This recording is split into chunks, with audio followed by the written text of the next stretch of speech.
Just like the street lights lit this town, like a fire in a blaze, gotta burn it down. Can't be afraid to leave this out. We got this far, don't know how. I see danger in your eyes. They know we'll burn down the night. Coming just like the sunrise. You know that we gonna light it up tonight. We gonna light it up tonight. We gonna light it up just like the sunrise. We gonna light it up now.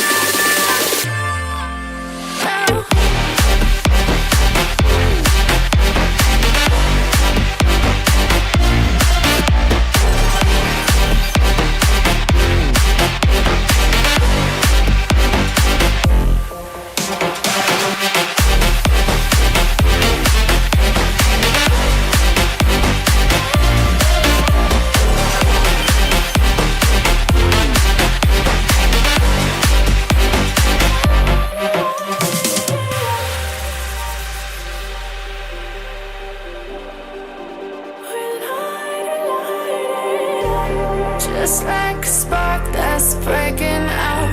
Can't make a stop, can't turn back now. We know that there's no room for doubt. No, we can't turn back now. I see danger in your eyes. They know we'll burn down the night. Coming just like the sunrise. You know that we gonna light it up tonight. We gonna light it up tonight. We gonna light it up just like the sunrise. We gonna light it up now.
Hello, everyone. Happy Thursday, and welcome to day 18 of Atheist Advent, where we review the accomplishments of the secular world to build a better society.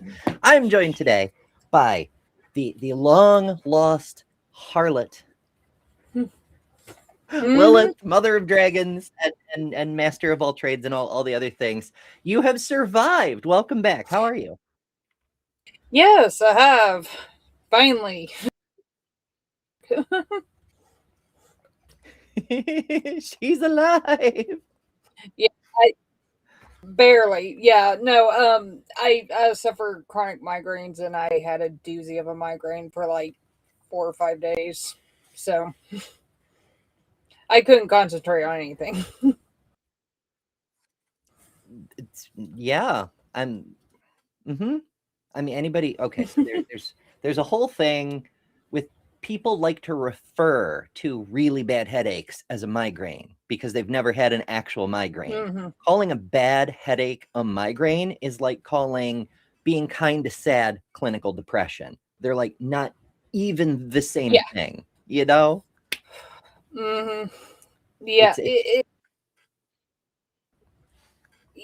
I remember kids, my oldest son a few years ago, and he's like, "Is that what a?" Yeah, he's like, "Oh my god, I am." Give me shit about all the time when he was a kid. Just wait until you have one, and you will see what I mean. He's like, "I am so sorry." But yeah, they're So I'm so glad you're feeling better. Also, random notes, this may be the very first time you all are seeing me under natural light, because as many of you know, I live in the northeastern United States, where it's either dark or overcast whenever I'm on camera. But it happens to be sunny out, and the sun is like coming through the windows and things. This may be the first time in over 3 years of broadcasting I'm in natural light. Funny, it's the exact opposite here. It's cloudy as It's a Christmas it's all miracle dull and or gray. something. Oh, goodness. Thank you all so much for joining us. We have been doing an ongoing series. One of our things we're doing for Advent is we have this happy little Advent calendar with the Santa and everything. And there's rocks inside. And we get to do some random geology every day. And today we have one of these guys, which, oh, it focused. Hooray. And then it unfocused. Oh, Yay! It's this one is a blue barite, which is a common crystal often found. Damn it, I can't read this thing. It's fucking hell. I gotta turn on my makeup light to read the damn thing. Within a brown limonite or over a druzy quartz and calcite matrix. So yeah, that's one more stone to add to our collection. It's not super polished, but it's pretty neat. And huzzah! And once we get to the end, possibly on the 25th, possibly on the 26th, whenever, we'll go through the whole collection and try to get correct descriptions for them. But yay! So make sure, if you're new here, take a minute to hit the subscribe button so you can join us every day as we go through all this stuff. But we're also doing science-y stuff, because that's one of the main things that secular accomplishments are known for. Is, you know, we started with the Big Bang and went through evolution. Yesterday we did germ theory. Strangely enough, people seem averse to germ theory. I can't imagine why people wouldn't want to watch a show about germs.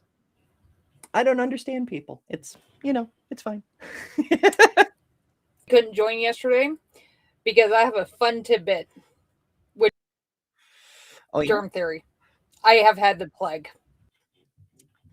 I've had the bubonic plague. So you're literally a survivor of the Black Death. Good job. It was almost 20 years ago since I lived in New Mexico, and there happened to be an outbreak in the area. And I'm one of the people that got it. So you're the person the house episode was about.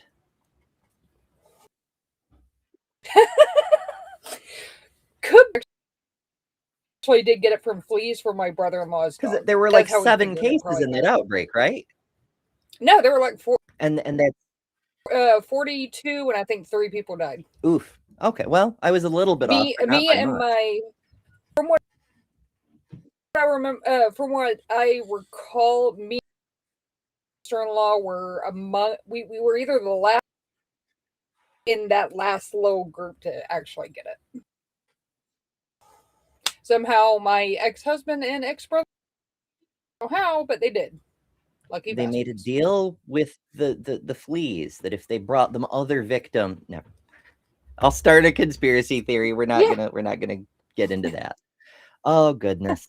I'd buy it.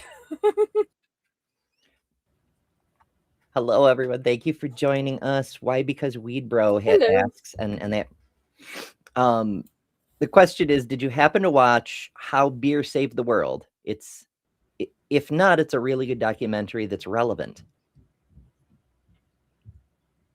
I haven't, but also I'm not sure how a drink made with yeast. I don't know. I mean, okay, I do get kind of that, like, because of the partial alcoholization of water supplies, it helped sterilize. I mean, beer doesn't fully sterilize, but it kills a whole bunch of shit. And just a little bit of alcohol can, grog. Grog is like super watered down alcohol. It's basically water with a little alcohol in it. Even though alcohol can dehydrate you, it's not enough to dehydrate you when it's mixed right, but it'll keep the water good for long periods of time. But I digress. We're not doing germs today, though. Today, we're doing biases, biases, or more specifically, the psychology of bias.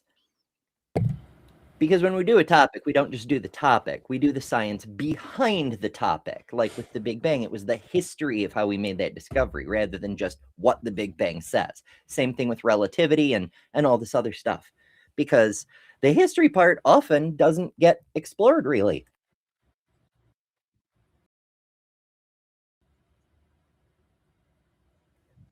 This scarf is very dusty. I dusted it, but it didn't get all the dust off. Am I still Oh breaking my up? goodness. I think you're okay right now. Yeah, they said in the chat that I was breaking up, so. Oof. Oh, I see. Your audio is being rude. Mm-hmm. It happens. Eh. It's most unpleasant.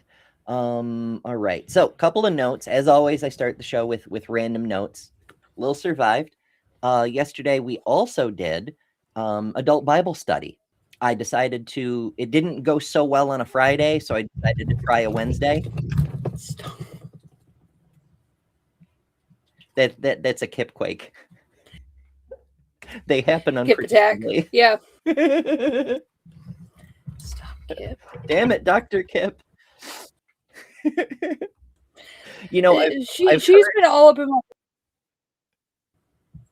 I've heard if you give Dr. Kip a stick, that happens less often. Mm-hmm. I have no sticks, though. Alas. Sticks. Ay. So yes, we tried adult Bible study on a Wednesday. It didn't go great, so I may try another night. I don't know. It turns out the next Wednesday is Christmas Eve, and the next Thursday, which is between Wednesday and Friday, is Christmas Day. I don't know. Maybe I'll try a Monday. We'll see. We'll see how it goes. But that show, while it's currently unmoored from a regular day, is a bonus show, and it's not the only bonus show we do here. We also do transfactual. We also do in other news. We also, you never know. So make sure when you subscribe, you also click the notification bell so you can join us for the surprise shows that pop up from time to time, as well as the weekly morning show. Well, it's not weekly. It's daily, but only during weekdays. It's complicated. Just ring the bell. It'll make your life easier. We'd love to see you. All right. But I did adult Bible study. It was ridiculous fun. We finished off Genesis. We're starting Exodus next time. It'll be great. And right after that was the Humanity Live, which I have mentioned before. And I want... So yesterday, and they're taking next week off for the holidays, but Tommy and Matt decided to do a tier list of the Bible characters. And it was hilarious. At least I thought so. But Tommy called me a cartoon. He said, no offense, Ember, but you are like the most cartoon character I've ever met. And at the time, I looked like that. Now, I can't imagine why someone would call me a cartoon character when I looked like that. I don't understand. I take it to mean that I was behaving in an animated fashion. You're a cartoon because you're animated, you see? Yeah. Yeah. Or something.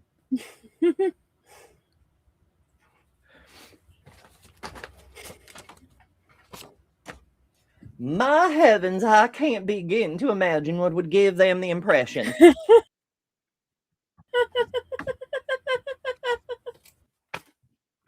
The fan got stuck on this envelope, which... Oh, well, that makes me sad. never mind. I have a bunch of envelopes with information written on them, and that one happened to have sad information. So we're not going to look at that one. Fuck it. I have post-it notes. Thank you. I love that. It looks great. I am very grateful that I had the accessories to get through this cold period, because Google's gonna send me money tomorrow, the day after, something like that, and then I can get a heater to replace the one that burned out. Oh, it's an oof. But yeah, we're almost through and it's warmer today. The weather says it'll be 48 for a high, so it won't be like below freezing like it has been. Assuming the weather's correct, I don't know, but whatever. Such predicaments, we must forge ahead. 48 Fahrenheit for the international people, the freedom units, because 48 Celsius would be quite warm. Yeah. It's pretty warm here. It's like 63 or something. It's like it's warmer than you. It's kind of concerning because that maybe we might have storms on the way. Storms are never good here. They're usually tornadoes. We will see. Indeed. It'll be a surprise for everyone. Perhaps. We actually had someone's like, it's not tornado season. We actually had years ago, the day after Christmas. It happens living here. You get used to it. It's been happening more often living here. We're not supposed to get any tornadoes, and yet I'm not a fan. On the other hand, I'm one of those people that you just can't make happy. I mean, aside from the fact that when left to my own devices, I'm perpetually happy. But I mean, as far as weather, like what I want is autumn all the time. Just it doesn't have to stop being in that 55 to 65 degree range. The leaves can always be pretty colors. The flowers can always be orange and purple. That would be fantastic. No bugs. The bugs have gone back to hell. I understand the plants need the bugs for the pollination, and the bats need the bugs to feed on it. And yet, I don't care. Like we can have the bugs because butterflies are cool, dragonflies are cool. Like all of these things are cool. It's the ones that bite and sting. The horseflies, the mosquitoes, the gnats. Nope. Fuck them. But the other bugs that just want to do their business and mind their own, they're fine. They're cool. Agree.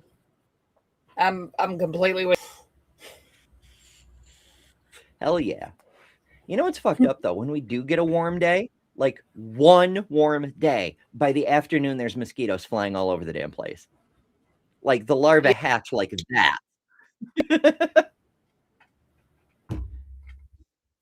Yeah, I mean that's almost the way it is here.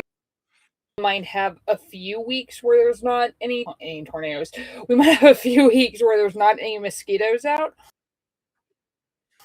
But no, there's always mosquitoes. And we're dealing with ladybugs right now because they're all trying to get inside from the cold. So that's another good point. I've gotten quite a few bug bites in the last couple of weeks because they're trying to get in because it's cold out there. And for some reason they decide I'm a snack, which in fairness is true, but rude. Like ask first, buy me a drink first. Bestie.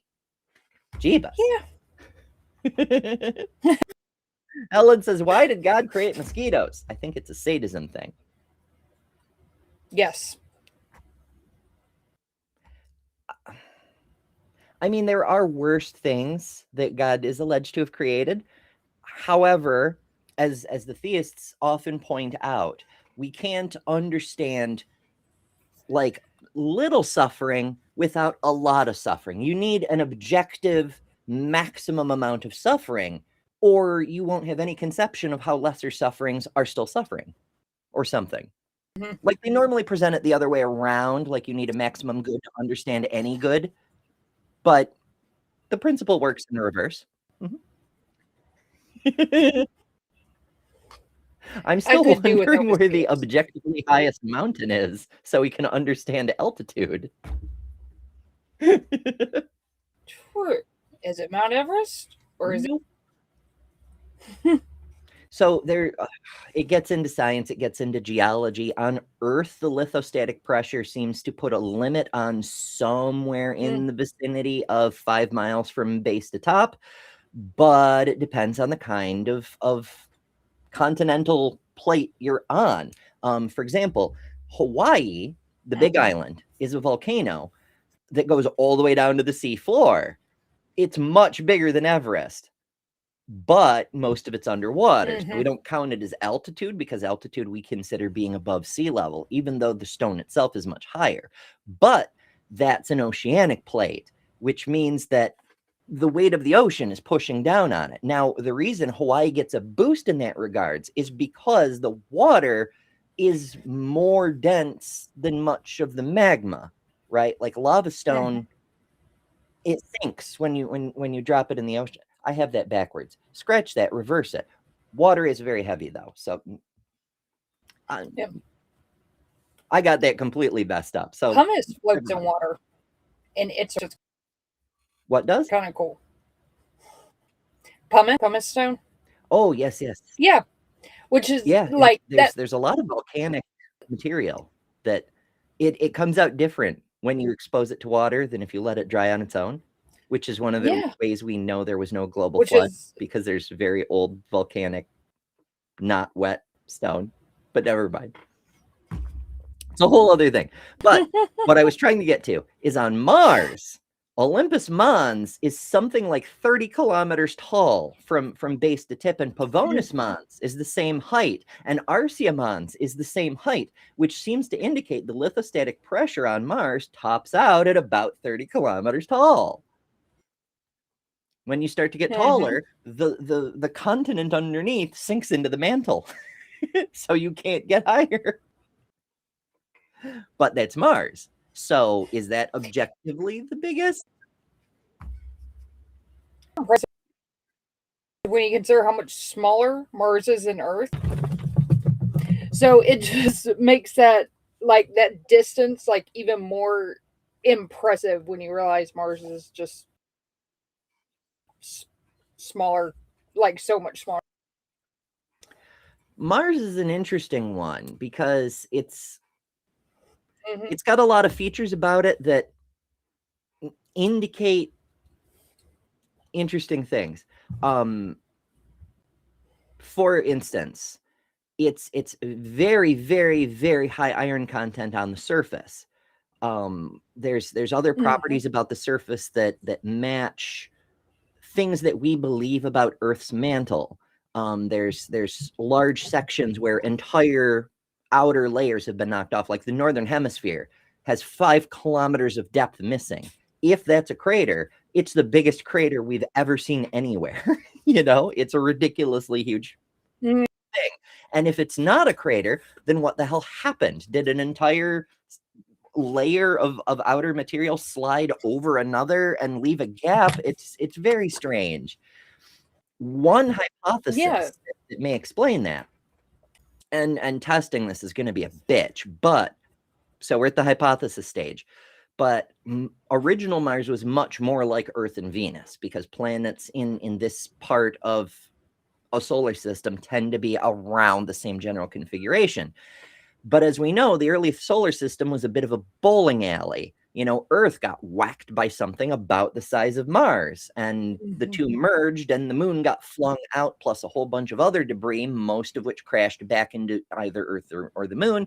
Some flung into the sun, some flung completely out of the system, but some hung around and became asteroids and meteors and shit. And that was getting hit with a Mars-sized object. Maybe it was literally Mars. It was billions of years ago, so there was time for the orbit to restabilize. Who's to say? But Mars could very well have been hit by something much, much bigger. And if that's the case, there's a very good chance that its entire crust was knocked off, and we're seeing the exposed mantle. And that would explain why there's so many asteroids running around that have the same chemical signature, but a different chemical signature from every other rocky planet we have, right? Like, we can tell the Earth and the Moon came from the same source because the chemical signature of the stone is the same. Whereas the chemical signature of Venus is different, the chemical signature of Mercury is different, and the chemical signature of Mars is different. Not all the asteroids, but a lot of the asteroids share the same chemical signature, indicating they were once part of a much larger body that got knocked apart. Maybe that was a big fucking rock that hit maybe Earth, maybe Mars, maybe it was the crust material of Mars that got knocked off in another collision. And if that's the case, since we know there was once surface water on Mars, and its atmosphere was much thicker, and it was much warmer, and if it had a larger crust with a much higher oxygen content, like we observe on asteroids, then there could have been biotic-friendly conditions on that proto-Mars's bigger surface, which are now asteroids and shit, like Bennu, where we're finding all the organic stuff, like the ribosugars, the nucleic acids, the various amino acids, all the components of life on a fucking asteroid, because maybe that was part of a planet that was starting to get life going before a cataclysm. But again, just a hypothesis. It's a fun hypothesis, but it is just a hypothesis. It's fun. Mm-hmm. I mean, less fun for Mars, if that turns out to be the case. True.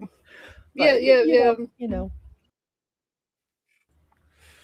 I blame Jupiter, because we found so many solar systems where Jupiter-class planets form really, really close to their suns and then migrate outward. If that was true in our solar system, and our Jupiter formed very near the sun and migrated outward, then the fact that it has those 4 planet-sized moons, maybe it picked them up along the way. It captured a bunch of potential Earths, and it whacked everything else with all these other asteroids it's got. Yes, it grabbed the asteroids from the asteroid belt, but those asteroids got there somehow. If Jupiter once had, say, 6 planet-sized moons, and one of them smashed into Earth and one of them smashed into Mars, and the debris created the asteroid belt, just a possibility. Because there's always that thing there's always that thing about, like, there's that, I can't remember exactly what it is, but like there should, like, the orbits work out that there should be like a planet between Mars and so like everything in it, like, proposed planets got to where they are. A lot of people have proposed that there once was a planet that got hit, like Earth got hit by something big, Mars got hit by something bigger, and then another planet that should be where the asteroid belt is got hit by something biggest and was so totally smashed. Because the asteroids, if you add up all the mass of all the asteroids, including Ceres, and you put them together, you get like 1/10 of the moon. It's not even close to being a planet. Yeah, like tiny. But if that's just the part that's left, because nobody's saying that's all the material there was, right? Because when you have a major cataclysm, some of it's going to get ejected from the solar system. A lot of it's going to crash into the sun. A lot of it's going to rain down on all the other planets. And Jupiter's kind of for being a vacuum cleaner. Jupiter's kind of for being a vacuum cleaner, so. In fact, you might say it's thirsty. And if you're thirsty, we can help with that. Hey folks, I've been working hard on my health, and so far I've lost over 140 pounds. A huge part of good health is hydration. That's why I'm thrilled to partner with Epic Water Filters. Check this out. Not only can you say goodbye to expensive bottled water, but these filters are made in the US, so no tariffs, and they're made to fit your life. From these lovely pitchers I can fill from, to sink units, to portable filters that fit in your reusable bottle. With Epic, I can refill from nature's water sources and not have to worry about bacteria and whatnot. But also, send back a used filter to be responsibly recycled, and they'll send you a free replacement, saving you and the earth even more. Want to save a ton of money, be healthier, and build a better world? Head to epicwaterfilters.com and enter code EMBER15 at checkout for 15% off. Don't settle for random water. Upgrade to Epic. That's right. And you too can be Epic. a dirty slut for water, but be a responsible hydro hoe and use protection. I'm so remaking the commercial with that someday when there's time. All right. I was careful to put all those hypotheticals, all that speculation, by saying that they were just ideas. There is literally no evidence to support those things. It's just ideation. It's just speculation. And the reason I did that is because of bias. And that's the subject of today's video. And I don't feel too bad about dawdling this long because, first of all, people come here for the tangents. That's literally part of our merch. It's what we do here. People come here for the tangents. But also because I want to try to go a little bit late today. There's Lil with the hoodie version. Because Joe and Robin over at the Kentucky Atheist are planning to do a show shortly after we wrap here. So I want to try to run late-ish if we can, so that I can send y'all over there, because forwarding a stream is my favorite fucking tool on YouTube, and I want to use it whenever I can. Now, of course, I could just forward you guys somewhere random, but Robin says I'm for great commercial. Yay! I'm so glad. I do want to redo it funnier though, but I mean I'm kind of proud of that one. It's not bad. Anyway, bias. What are your thoughts on bias, Lil? Where do you think it comes from?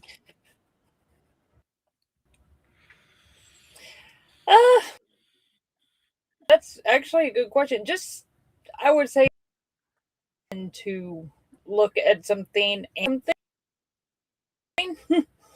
without actually, because with science, that's not super.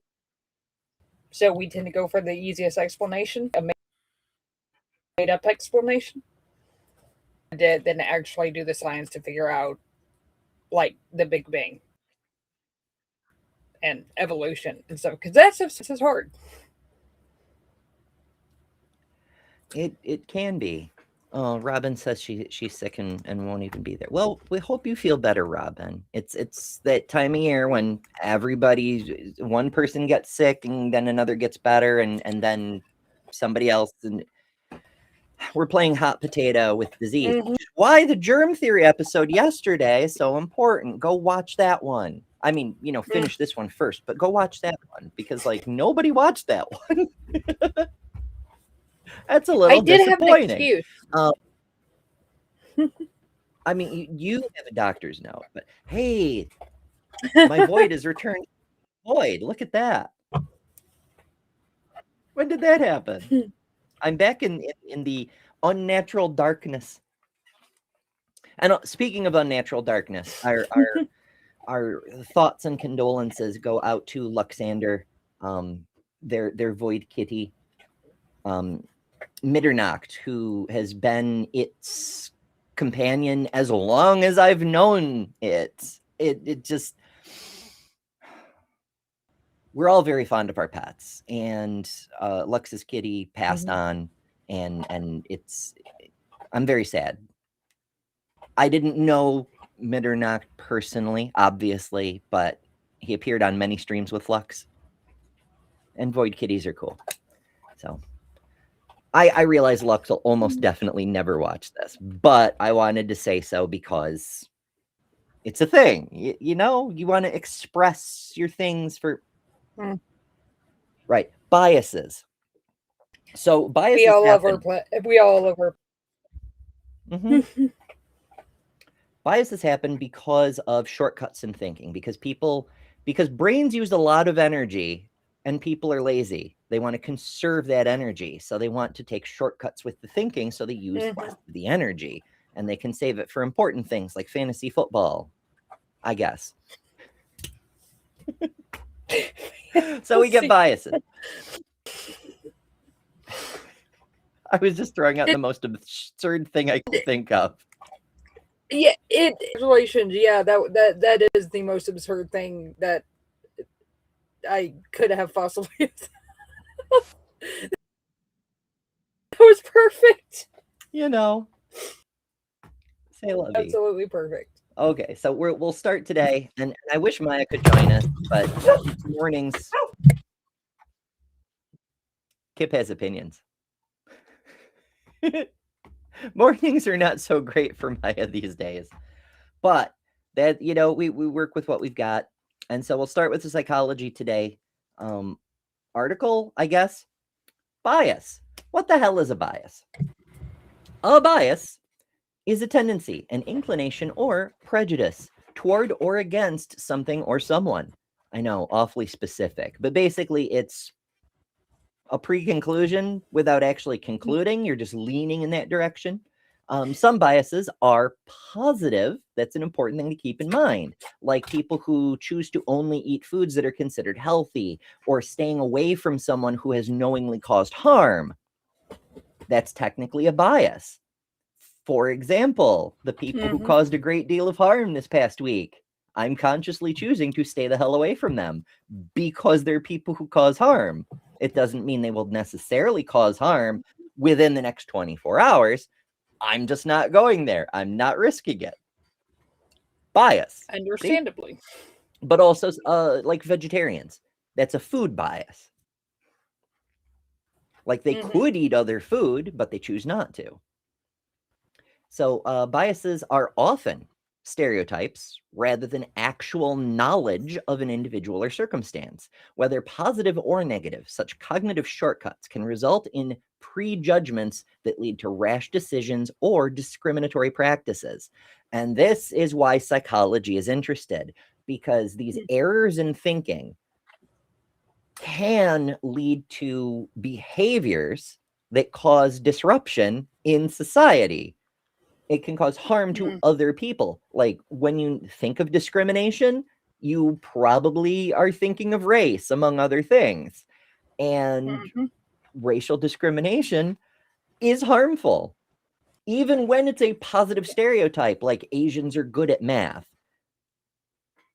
No, like that's not true. That's still a stereotype. It's still an unfair judgment, and it's still an unfair expectation of behavior on people who it may not even apply to. Fucking hell. So let's see. Bias is often characterized as stereotypes about people based on the group to which they belong and or based on immutable physical characteristics they possess. Now, this is what we talk about when we usually talk about bias. I wanted that introduction to show this isn't always the case. Don't have a bias about biases. It's anytime we're taking shortcuts in thinking like that and coming to conclusions that can't actually be concluded from the data available for whatever reason. But we're often thinking about in-group, out-group stuff. And that's why psychology is so concerned with it, even though this is more along the lines of cognitive science than behavior science. So characteristics such as gender, ethnicity, yes, sexism is a big issue, sexual orientation. There's still a lot of homophobia. There's so much nonsense out there, and it's all superficial characteristics. This type of bias can have harmful real-world outcomes. Exhibit everything. People may or may not be aware they hold these biases. And here's the thing that the social justice warriors really want to impress upon everyone. We all have biases. The only defense against them is to be aware you have some and use critical thinking to interrogate your own beliefs and your own behaviors and say, hey, am I behaving this way because of bias, or do I have a good reason to think this thing? You know? Like, take, for example, nationalist Christians, right? Like, I tend to react to them disfavorably because, you know, they kind of want people like me dead and then erase us all from history.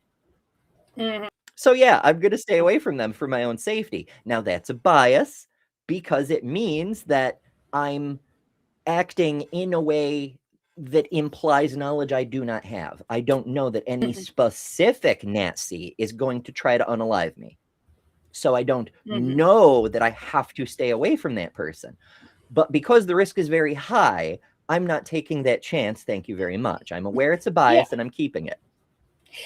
But the other way, the reason they want to erase me is because of their biases, which they refuse to address.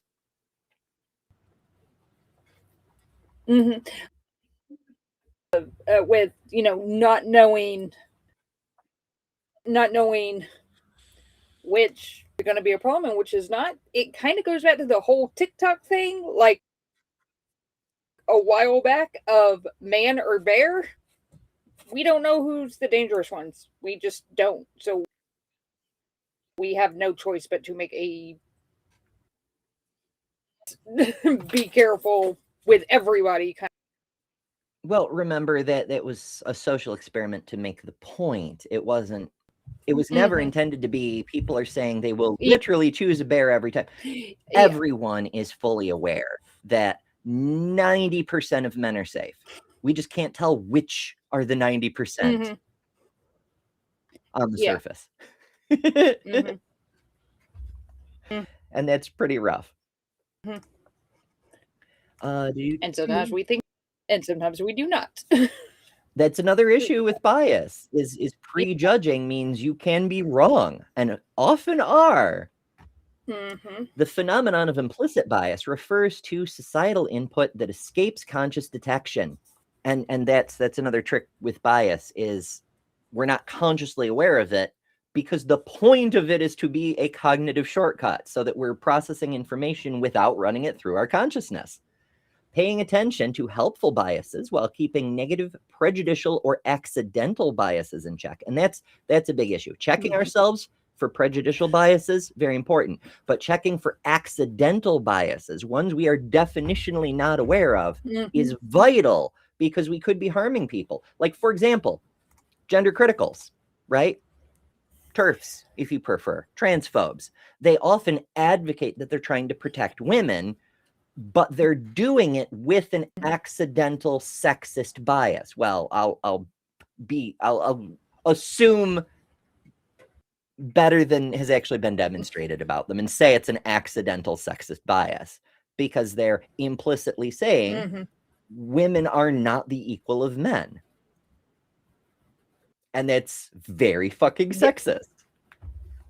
So, you know, yeah, you can have an accidental bias. So keeping those in check requires a delicate balance between self-protection and empathy for others. I don't know. To some extent, sometimes, again, biases can be there for self-defense reasons. But also, there's no reason you can't protect yourself and show empathy. Just don't use shortcuts in thinking when your safety is at stake. Fucking hell. Yeah. So what is bias? According to Psychology Today, bias is a natural inclination for or against an idea group. Isn't this the same as what we had? Whatever. We'll just do it. It's a natural inclination for or against an idea, object, group, or individual.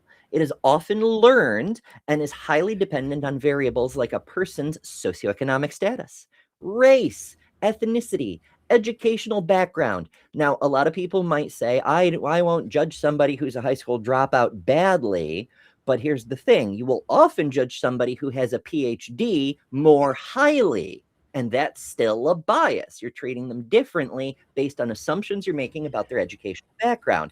This is one of the reasons that I don't ever talk about my PhDs, because I don't want people judging what I'm saying based on the credentials that I could have hanging on a wall behind me if I had a wall behind me, you know? It should be based on what I'm saying, you know? Yeah. At the individual level, bias can negatively impact someone's personal and professional relationships. Mm-hmm. I don't think that's remotely controversial. Very much so. It's almost overly simplistic to state it, but I guess for completeness, it does need to be stated. At a societal level, it can lead to unfair persecution of a group, such as the Holocaust and slavery. Two completely politically neutral examples to bring up. Oh yeah. In the year of our Lord Mill, 2025. Fucking I would hell. say that both of those in a different, I wouldn't say a more severe. It's like there's bias, and then there's like prejudice, which it's a spectrum, obviously. But I would put them on the more severe end of the spectrum, obviously. Well, what we're getting at here is that prejudices are a flavor of bias. To undo prejudice requires not just interrogating the prejudice, but interrogating the underlying biases that it's built on top of. And to do that, we have to understand why bias. How does it work? You know? And that's what we're up to today, in theory. Oh, I'm so tempted to play the other commercial, but it's too soon. I'll save it. Because that would have been a perfect opening. It would have been like, here's what it looks like when you don't question your biases. So remind me, folks. I'll do that one later. Okay. So what causes people to be biased? Starting at a young age, people will discriminate between those who are like them, their in-group, and those who are not like them, their out-group. That's human tribalism. It's also taught, but there's sort of an instinct in that general direction. Because, you know, kids are always banding themselves into groups. Like, even without adult intervention, you will often run into people doing boys versus girls. And that's a pickup of cultural clues, but it's still done spontaneously by kids without adults saying, hey, you should separate yourselves this way. And it's fucked up. Boys have cooties. What's that? Boys cooties? have cooties. Oh, goodness. That was Boys a whole... So in elementary school, of course, there was the cooties thing. Because I was me, I came up with this idea of creating metaphysical shields around yourself to protect yourself from cooties. Very much like Wiccans think of a supernatural barrier created by spells or hexes or your will or whatever. Something along those lines. And I convinced the other kids that was a thing. And then some of the other kids thought of making super cooties that could penetrate these metaphysical shields. And it became an arms race. It was a whole thing until finally we got to infinity shields, the natural, inevitable conclusion whenever children do something like that. And that's when the other group said, well, not Ember, but Ember, you're just pretending to have shields. You're not affected by girl cooties because you already have girl cooties. And I was like, how did they know? They were trying to be insulting. And I was like, did my egg crack and I didn't notice? Because I knew, but I didn't ever talk about it. And I was terrified that the other kids would figure it out.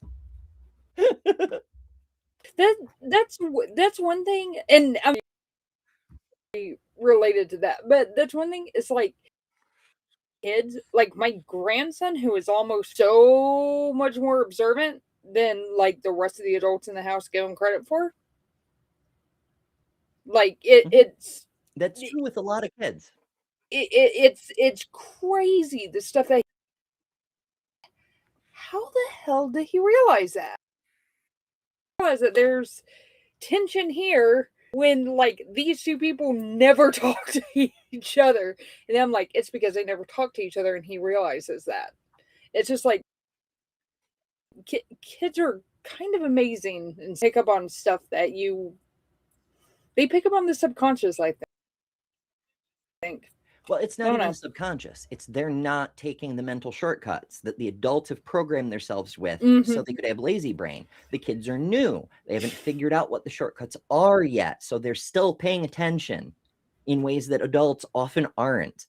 I noticed this myself when my oldest was 7, 8-ish. We pulled up to a stoplight and I had just finished stopping the car. And my oldest goes, huh, those two cars have license plates that are only 1 digit off. And I'm like, what the hell do you mean?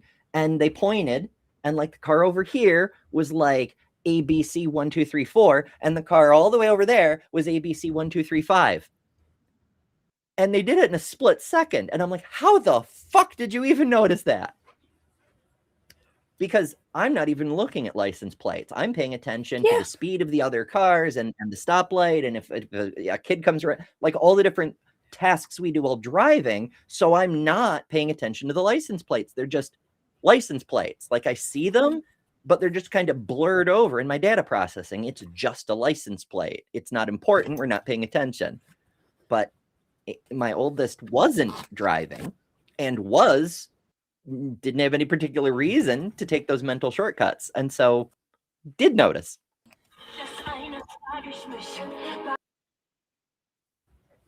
Sorry. This music break brought to you by brought to you by Wicked, actually. Oh, okay. I have Wicked as my ringtone. I am so sorry. Do Not Disturb, but the cool feature about Do Not Disturb is you can set certain people to break through that in case it's an emergency. Mm-hmm. She didn't. Adventures. Oh goodness. Okay. Let's see. Right, in group, out group. On the plus side, they can gain a sense of identity and safety. And this is where the whole thing with labeling comes from. Why I identify as... No, that's not what identify as means. Its identity means I find belonging with this group. I am a member of this group. It's not declaring yourself to be something. It's stating a fact about yourself, but whatever. But you can find identity and safety that way. Like a lot of groups of kids will run around and be like, oh, we're the Losers Club, to borrow from Stephen King, because it popped into my head, for example. However, taken to the extreme, and this does get extreme because when adults don't grow out of this childish behavior, things go badly. It's weird how, groups of adults just don't grow out of acting like small children. This categorization can foster an us versus them mentality and lead to harmful prejudice. And then we'll get into specific biases, types, and things. But what were you about to say? Oh, okay. It's all right. Okay, unconscious or implicit bias. People are naturally biased. They like certain things and dislike others. And that's technically true too. Like when we think of biases as harmful, but some of them are just preferences. Like I have a bias towards black raspberry ice cream or garlic bread, or there's a few different things that if you offer me a choice of a category of thing, like would you like an ice cream? Would you like black raspberry ice cream? Yes, let's go. Let's go. Or would you like to go have adult fun time? Would you like some garlic bread? Let's go. And that's another thing. Yes, absolutely. And if you want to have a good time with some no, damn it, screen, why? If you want to have a good time with some garlic bread, we have that too available. Damn it, stream. Why are we like this? All right. I'm to make me hungry every single time I get super hungry. Especially for girls. I don't want to hear it. I had 2 sandwiches before the adult Bible study stream yesterday, like right before, so that the chat couldn't make me hungry, and the chat still made me hungry because they just wouldn't. In fairness, there was a lot of burning things, and it's not important.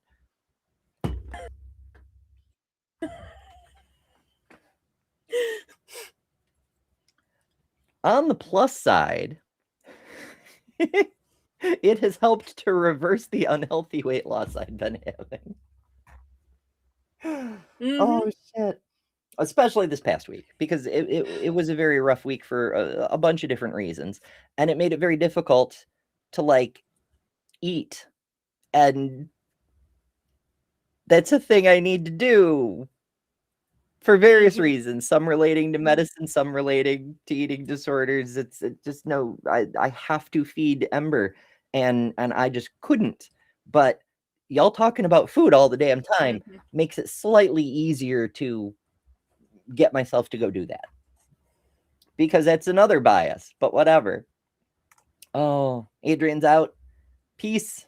Peace. See ya, Adrian. I don't know how to peace. Toodles. Thanks for dropping by. Oh goodness. But also remember, just because a show is live doesn't mean you miss it if you missed it. You can always watch them back later. They remain regular videos as well. So yeah. And like. And oh, definitely share. Yes, sharing is extremely helpful. It's the only way these videos get in front of other people. And one of the reasons if nobody rewatched Alive after the fact, then it would be an exercise in futility to go over science information like we've been doing this whole month, because you know it would be fine for entertainment for the people who are here in the moment, but like if no one comes back and accesses that information later, then it doesn't. I don't know. It feels like shouting into the void, you know? Yes. Something like that. But we're shouting together. So. Raw. And things. Yeah. All right. So where were we? Bias is acquired at a young age. Right. Often as a result of one's upbringing. This unconscious bias becomes problematic when it causes an individual or group to treat others poorly as a result of their gender, ethnicity, race, and other factors. For example, religion, right? Like every subflavor of religion comes with its own different biases. But if you're brought up to believe based on religion that white people are superior, then it can cause you to treat brown people poorly. If you're brought up to believe that women are inferior or property or whatever, then it can cause you to grow up to treat women poorly, even if you yourself are a woman. It's indoctrination. That's often what we talk about. Like, it's not just the supernatural beliefs. It's also the behaviors, the biases you pick up as part of the set of beliefs, you know? It's an oof. It's one of those things that it's always baffled me how women can turn around and treat other women as poorly as they do. And you not realize yourself in that same category?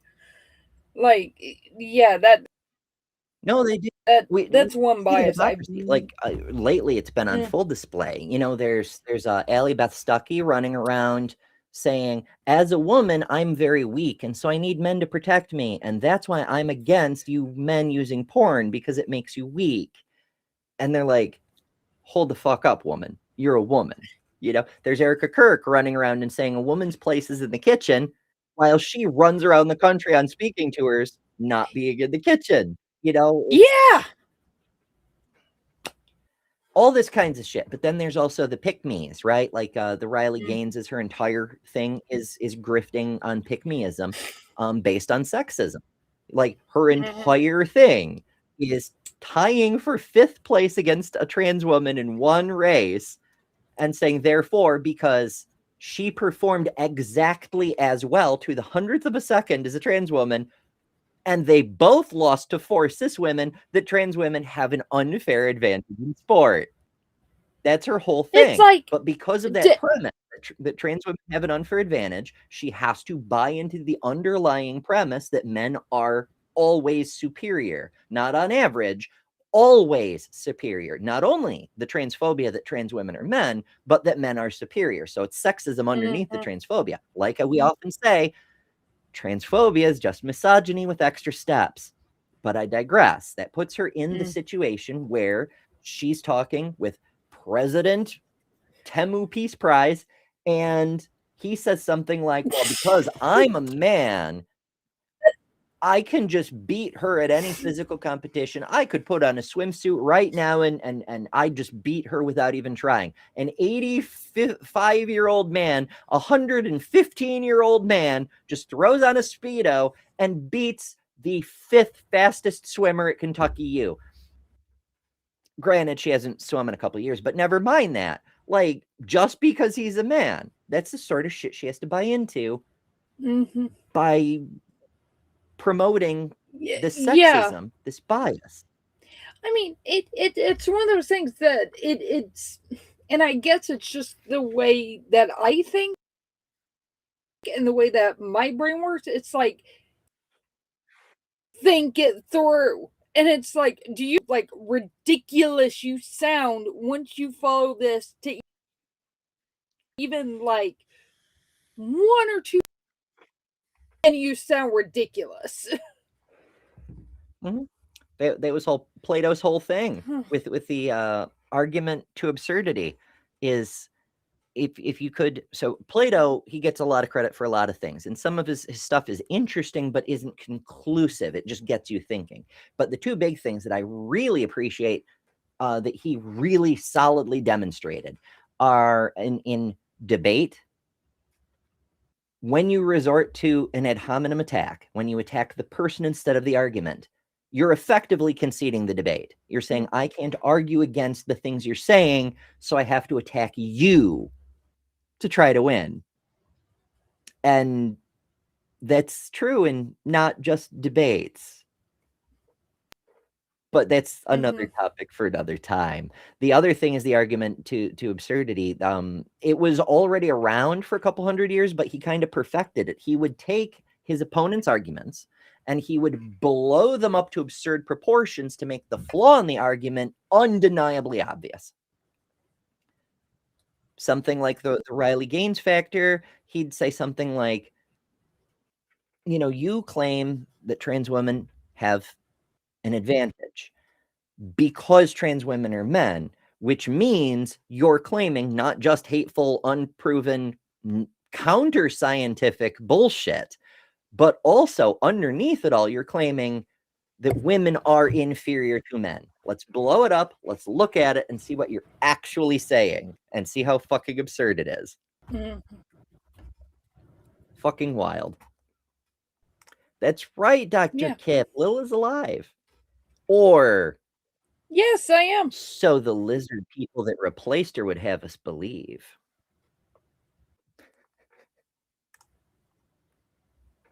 We're doing conspiracy theories now. I mean... but not the kind that hurt people. I really did. Ay. I miss being here. I love being here. Well, yay. I'm glad you enjoy, because we enjoy having you. And I mean, the people have spoken, and you have your own freaking emoji here. You don't even have your own freaking emoji on your own channel. No, but you can help with that. I can't put emojis on mine. Yes, you exactly. You folks out go. there, if you go subscribe to the Lil Ball Trades channel, if you watch a couple of Lil's videos and help get those watch hours up, then Lil will reach that threshold where she can put emojis on her channel. And doesn't that sound like an objective moral good? haven't uploaded anything for a little bit, but I've had personal stuff going on, so it's been a little crazy over here. I get about actually do stuff, and this is one of the things I do. So Hell yeah. I'm kind of the opposite. My personal time is all stuff like physical therapy and medicine and procedures and shit. I started another procedure yesterday that takes a fucking hour. Now, an hour isn't that bad, but on top of everything else, I'm like, so yeah, this is my free time. It's also my job because this is the only way I make income, but never mind that. Like, this is when I'm not doing medical shit to keep myself alive, I'm on camera. Oh my goodness. Dr. Kip says, speaking of, the now disgraced Egyptologist published a video this week in which he makes gross comments about a possibly trans presenter reading a paper at the ASOR conference last month. I'm not sure who the disgraced Egyptologist is, but he published a video. We will have to look into this. We will have to examine all the claims, both the Egyptological ones and the gross anti-human ones, when we get the opportunity. Because I mean, as Kip says, it's a disgraced Egyptologist, so it's not like a respected scholar, but sometimes these things have to be insisted upon. They have to be like demonstrated, like, Richard Dawkins, for example, disgraced former biologist. Like, he has made it very plain he's not interested in science any longer. He's got political issues as his top priority. So most reasonable people understand he is disgraced and he's now a pseudoscientist. But some people who haven't been following his career in the last 10 years or so, but that they think back to his books and they're like, oh, he's a great mind, he's an advocate for humanism, and he's very much not. And so we have to insist on the fact because some people just don't know, how do I not know that? Because you never refer because you never refer to him by name, Dr. Kip. Deviant. For me to have knowledge, someone must give me the knowledge. It's like fruit. You have to pass it out. Unless a serpent brings it to you. But 9 hours! 9 hours! There was a stream that they did with Kip and Dr. Josh, and my favorite thing is something that, but then you hear Josh goes on something, and then you just hear Kip saying, grotesque, mimicking Falk from earlier, and it's quote ever. I love it. It cracks me up every time. We need. So yeah, So once we migrate all the shows over to the other I need software, to clip that. Yeah, once we migrate all the shows to the other software next month, theoretically we'll be able to say clip that, and the software will automatically do it. But we have to be on the other software to use that. So some of the shows are already there. The Job and Jug shows, the Transfactual, the In Other News, now the Adult Bible Studies over there too. These shows will move next month, possibly before the end of the year. They're scheduled on this software up through the 30th, but new shows will eventually go over there. So we're working on it, folks. We're working on it. For the record, it'll be pretty neat. For the record, deviant Egyptologist. Yeah. Always. Hell yeah. We love our deviant.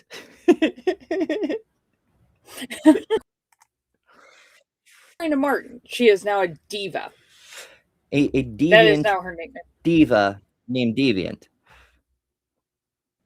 Yeah, she's diva.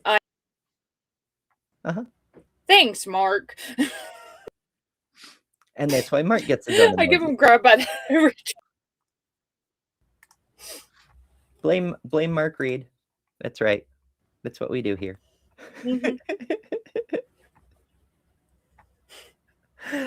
Alrighty. Let's I know I said I wanted to go long today, but not like so long that we completely run over Joe's show. I only want to go like half an hour long, and I see people are already running away. And you know, no. that's fine. People have shit to do. It happens. You know, you can come back and watch later if you want, or whatever. Join us tomorrow if this isn't your topic. It's all good. Andrew asks, how does the software know where to start and stop the clip? Shrug, sorcery. It's probably some AI thing that's built in. I don't know. And while I'm not a fan of AI doing stuff like that, if it works, if it helps, if it saves me time, I will consider it. We'll see how it goes. Mm. Aunt Jur says half of what you're saying is getting lost in audio clipping. So the microphone is being rude again. That's all right. While you work with that, we really got to get back to the topic. So let's do that. Okay, can a person be unbiased? Generally, no. Everyone has some degree of bias, and that in and of itself is a bias because we don't know. Based on previous experience, we conclude that and we assume it's a reasonable conclusion, but we don't know, you know? So it's a bias. It's human nature to assign judgment based on first impressions. That's arguable, but never mind. Also, most people have a lifetime of conditioning by schools, religious institutions, their families of origin, and the media. However, by reflecting critically on judgments and being aware of blind spots, and that's tricky language because a blind spot definitionally is something you are not aware of. That's what makes it a blind spot. Individuals can avoid stereotyping and acting on harmful prejudices. So this kind of, I mean, it's true, but also it smacks of that whole, it's human nature to have sinful thoughts, but don't act on the sin kind of thing. I don't know. Yeah. How can we reduce biases? Telling people to suppress prejudice or racism often has the opposite effect. Right. We can't just tell people to stop being Nazis. They need to unlearn the bullshit. They need to unpack that crap and get help with the hatred in their hearts and all this stuff. So suppressing it, that's what causes backlash, like the current state of the United States. If people got help, got therapy, and became fucking adults, then it wouldn't matter. There's an immature imbecile pooping his pants in the Oval Office and falling asleep. Because the bureaucracy of the United States, the government of the United States would keep working. But also, we wouldn't have elected an imbecile in the first place. But never mind that. So suppression doesn't work. You have to actually grow and be a better person. I think part of it too, or at least something that can kind of help this, is simply having a diverse that you know and that you hang out with, less likely to be people that you actually know somebody who is this minority group, you're likely to make just like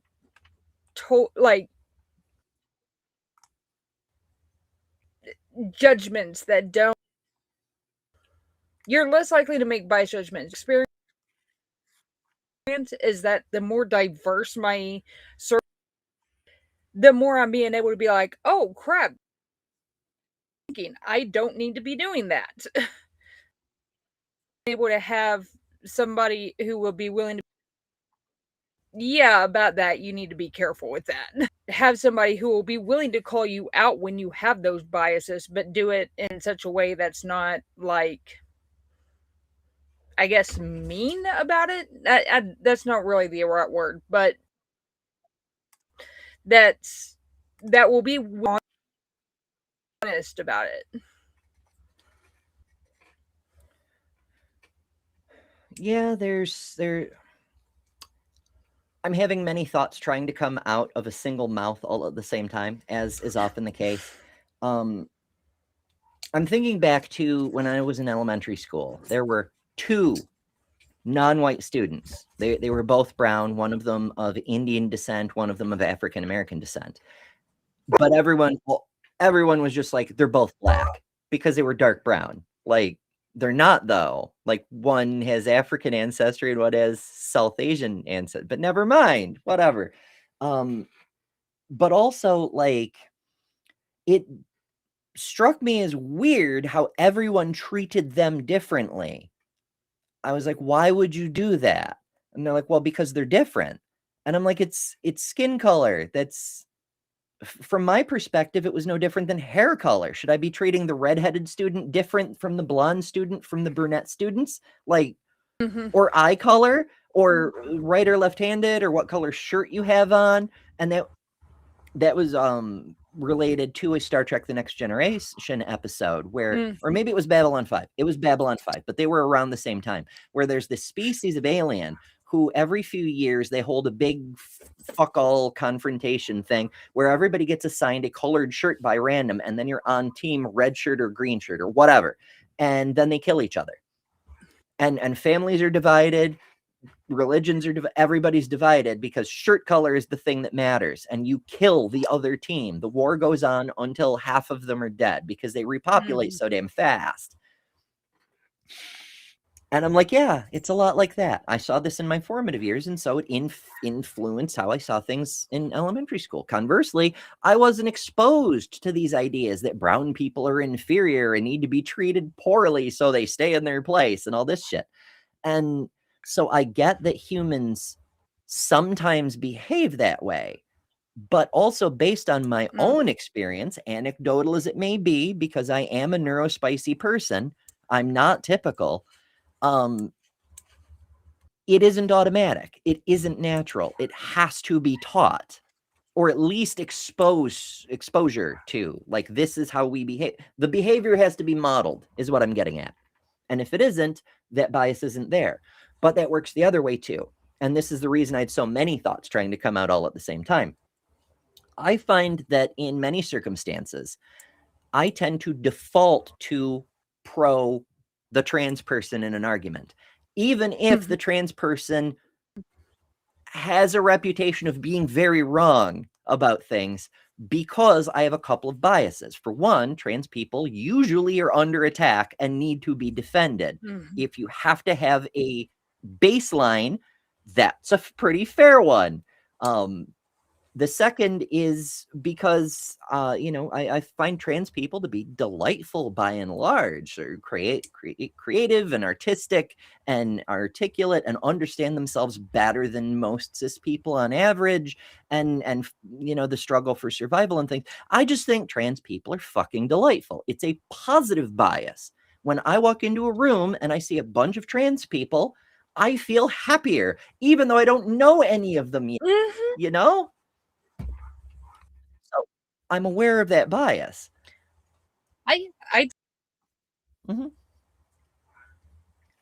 Yeah. I mean, I had exactly that happen. Well, not exactly that.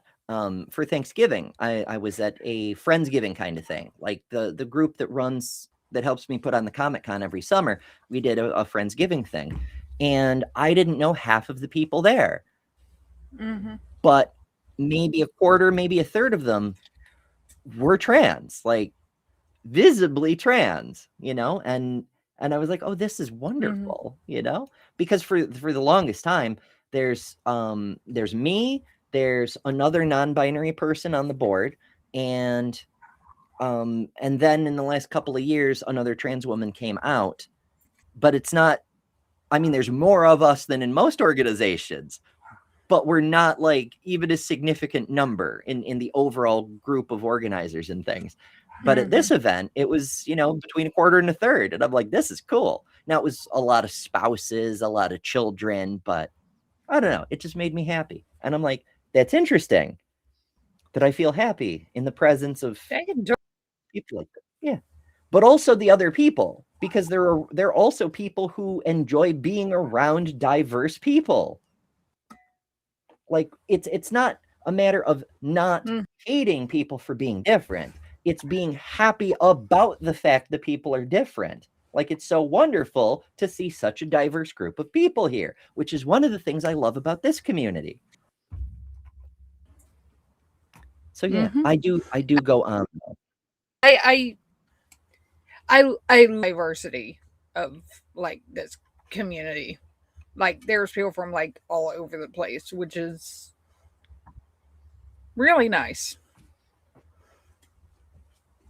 Which is it's super nifty. I'm not the case here. From Deviant, from Dr. Kip, from Aunt Jer brings up stuff. I mean, everybody has mentioned something that I found interesting or educational at some point, which is one of the reasons I love doing lives. But it's just good people, you know? And good people are good people. And now I will get around to the promised other ad. This is what happens when you don't have that, when people lean into their biases. I have a problem with this stuff being normalized across the spectrum, and specifically, like, why push this on kids? Why introduce this to kids? I am a depraved wretch. I am a great sinner. I'm a worm, completely undeserving of any love or any grace. I'm nothing. I'm nothing. You're incapable of being a good person. You're an evil person. You're a terrible person. At the core fabric of who you are. That's why we need laws. We need laws because we're bad people. All of us are bad people. You can't spell Pride Month without demon. PRIDEMONTH. If we don't know who the women are, because they are just people, then we won't be able to pull the women up to equality with men. We have to try to limit the harm. And that means reducing or keeping down the number of people who transition. And that's for two reasons. One of them is that every one of those people is a person who's been damaged. But the second one is every one of those people is basically, you know, a huge problem to a sane world. Transgenderism must be eradicated. The LGBT, transgender, grooming our children's minds is a national security threat.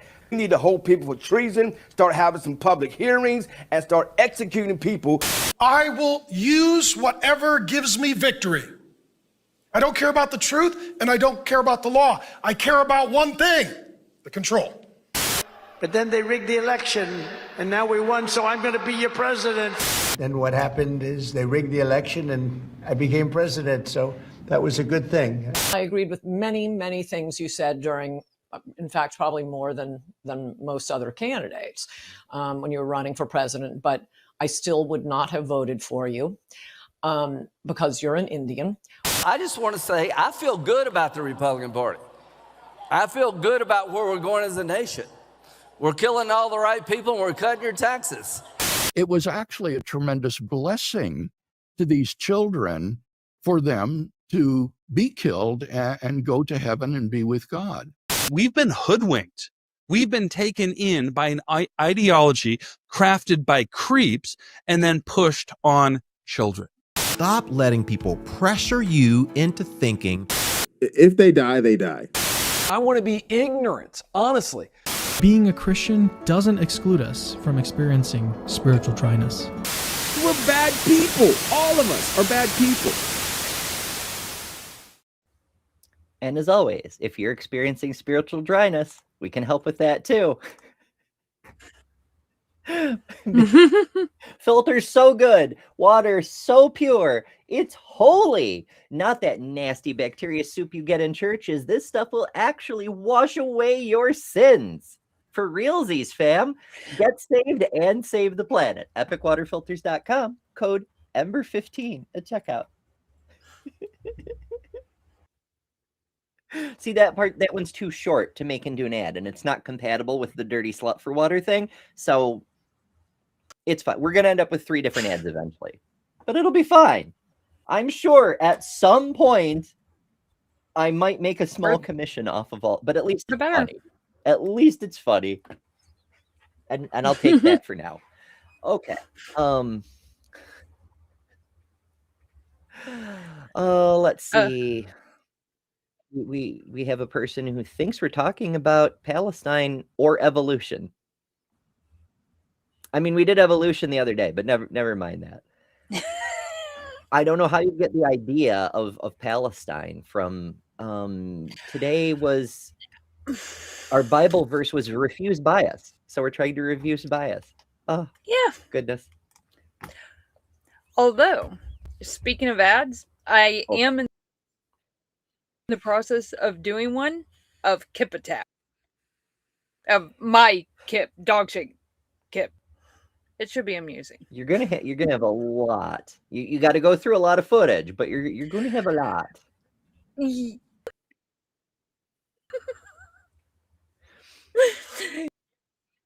Your ad is going to be an entire stream length video. Mm-hmm. Oh, and you can put that yakety sax music to it. So it'll be like, hold on.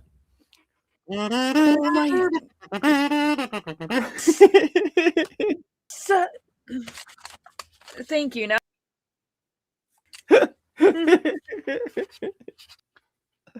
I don't understand why Tommy said I'm a cartoon. Just because I can like pull out a kazoo at a moment's notice. I want to play it like, okay, so I have a penny whistle here, which is basically a recorder with weird holes on it. And I want to play like that, but you can't do that on a kazoo. It's fine. Never mind. Never mind. That's right.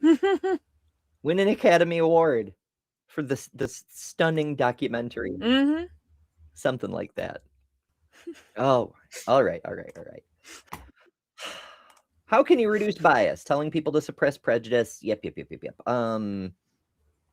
When people are trained to notice prejudiced or racist thoughts without trying to push them away, they're able to make a deliberate choice about how they behave towards others as a result. This can lead to less discrimination and reduced bias over time. And that's important because, once again, bias is a mistaken thinking because of the mental shortcuts we program ourselves with. You need to be aware of the thing happening so you can take steps to address the issue. A category of biases known as cognitive biases are repeated patterns of thinking that can lead to inaccurate or unreasonable conclusions. Cognitive biases may help people make quicker decisions, but those decisions aren't always accurate.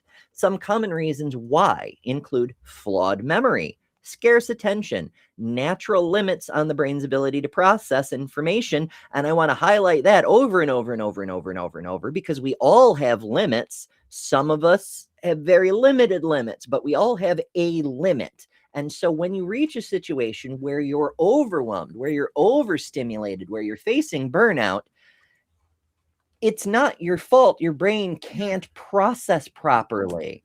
You've hit the limit of your processing power. Y'all have seen me like that on a stream in the last week or so. We hit a limit and we can't process properly. For an example that I mentioned out loud, we forget how to make fucking breakfast. Like we just can't process. So be kind to yourselves, but also be aware that that's one of the ways cognitive biases happen. Processing information, emotional input, same thing. You can get overwhelmed by fucking emotions, those rude bastards. Social pressures, even age. Yeah. It's true. Us old fuckers have a harder time. But it's not just aging, it's also, ironically, growing up or refusing to grow up. Because like we were talking about earlier, children see through things. They see what's actually happening when adults just glaze it over because of the short-term thinking we've programmed ourselves. When assessing research or even one's own thoughts and behaviors, it's important to be aware of cognitive biases and attempt to counter their effects whenever possible. And that's the only defense, is to be aware we're vulnerable and to try our best to pay attention. That's the only thing we can do, is know that we're subject to it as well.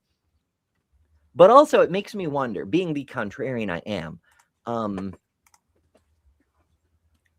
how much bias is in our research about biases? How much is this research contaminated by the biases of the researchers? Is that a meta bias?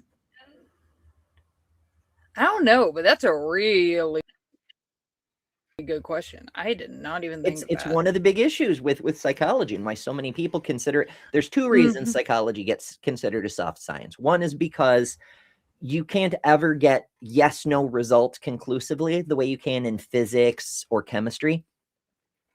You get a distribution of data. You get people tend to behave in certain ways, you know, and so that makes it squishy. It makes the results less firm. The other is because everything psychology studies is also at risk of being contaminated by the psychology of the studier. And that makes it very tricky to get unbiased results. Like in physics, it's really easy to remove your own bias. You set up an objective experiment that would behave the same no matter who sets it up and is behind it and is observing results and so forth. In psychology, you cannot do that. The best you can do is move yourself a step back and have the data interpreted by another group of people to try to wash out any biases. But the selection of that panel is also going to include biases. So it's rough. It's tricky. Yeah. But I digress. Actor. So this is a bunch of specific biases, and I want to go through some of these because they're really important. They're really common, and they come up a lot in our community. So what is actor-observer bias? When you're the actor, you're the one doing the things, you are more likely to see your actions as a result of external factors and situations. Whereas when you're observing other people, you're more likely to perceive their actions as based on internal factors like disposition, personality, so on like that. And this can lead to magical thinking and a lack of self-awareness. For instance, David Falk. It's not my fault I went on a transphobic, misogynistic rampage. That's just what the evidence shows. For instance, as an observer, we're like, dude, that's a you problem. You're a horrible person. But internally, that's what he's thinking, you know? It's probably what he's thinking. I don't know what he's thinking, but we see shit like that all the time. This is where we get the idea that no people wake up in the morning and go, I want to be evil. They choose to do things that we consider evil, but they think are the correct thing to do. You know? That's why. Yeah. Another important one is anchoring bias. And this is super relevant. People tend to jump at the first available piece of information and unconsciously use it to anchor their decision-making process, even when that information is incorrect or prejudiced. This can lead to skewed judgment and poor decision-making, especially when they didn't take the time to reason through their options. For example, if someone has a story about someone else doing something that we would consider unethical, dare I say, horrible. If they tell their story first, that frames the entire discussion, even if much of what they say is not actually true. It still gives people the impression that this is the story, and the new information has to modify the understanding of the story.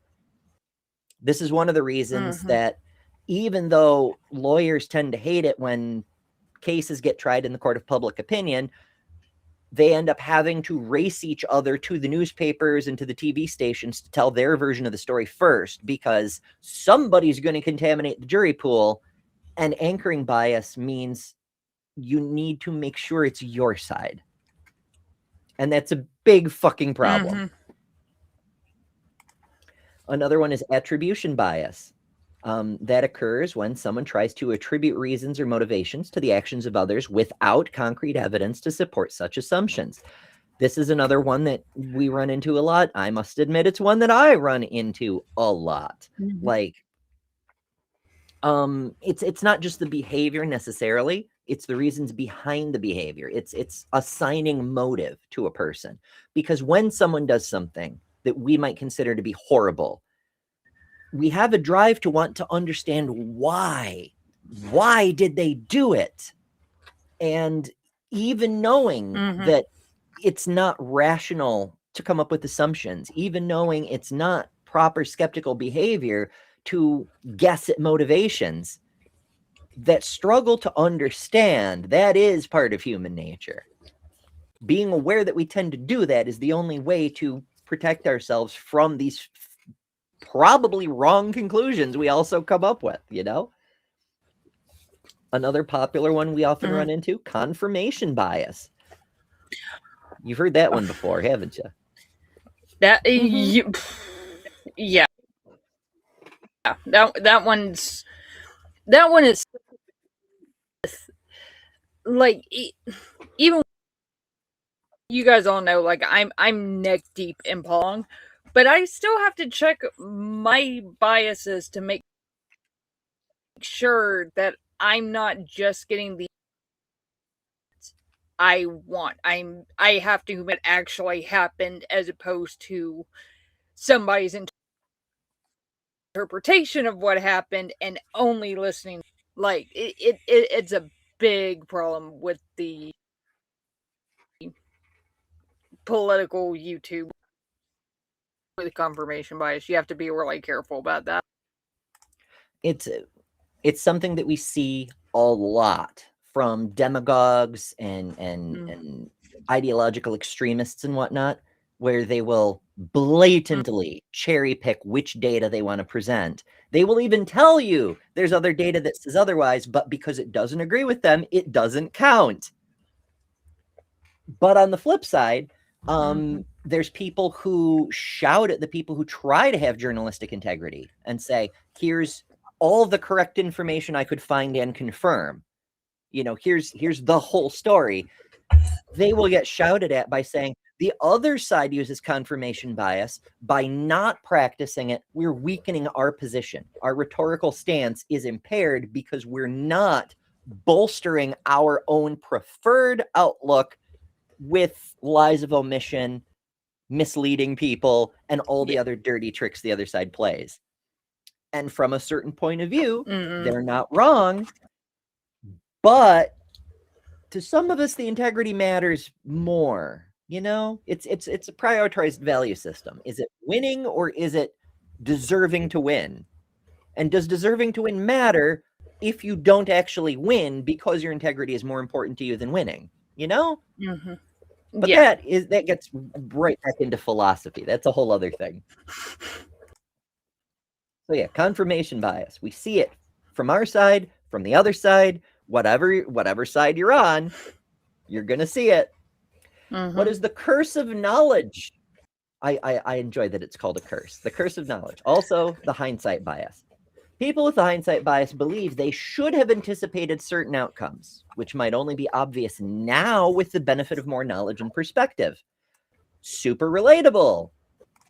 There's a lot of recrimination over some of the events of the past week, and a lot of them I direct at myself because I look at what a person did, and I might say something like, I really should have seen that coming. Like this person has made a pattern of that behavior. The fact that it got turned in the direction of other people that I didn't think would be targeted was kind of silly. But that's because I have new information that I didn't have at the time, you know? Yeah. For example.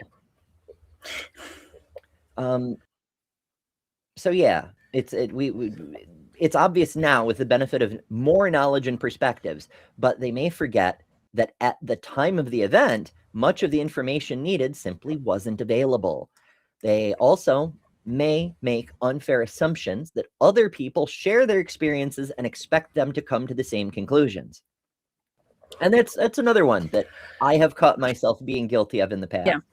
Like I will present somebody, I'll be like, okay, here's the pile of information, all the stuff I could confirm, and here's the list of stuff I couldn't confirm, but a lot of people are repeating, whatever. And based on that, I assume they will come to the same conclusion that I did. But that's not necessarily true. because it's not just the information, it's also the prioritized system of values, and it's also their life experiences shaping the lens through which they're seeing all that information, you know? So we got to be careful with that one too. Dunning-Kruger, super famous. That one, it made the thumbnail because it's the most obvious, glaringly obvious bias. In the Dunning-Kruger effect, people lack the self-awareness to accurately assess their skills. Now, this one is often misattributed as being something that it isn't, but fundamentally, that's kind of what it is people wind up overestimating their knowledge or ability because they don't know how much they don't know. And we see this a lot in politics here in the US just now.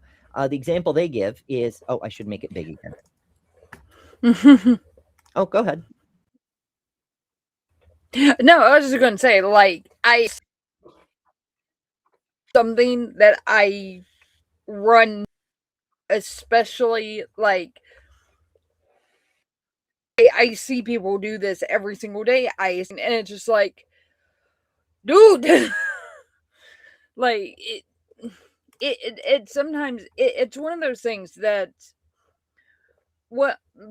that I'm constantly saying, do I actually know that I know what I'm talking about, or do something I am super cognizant of just all the time?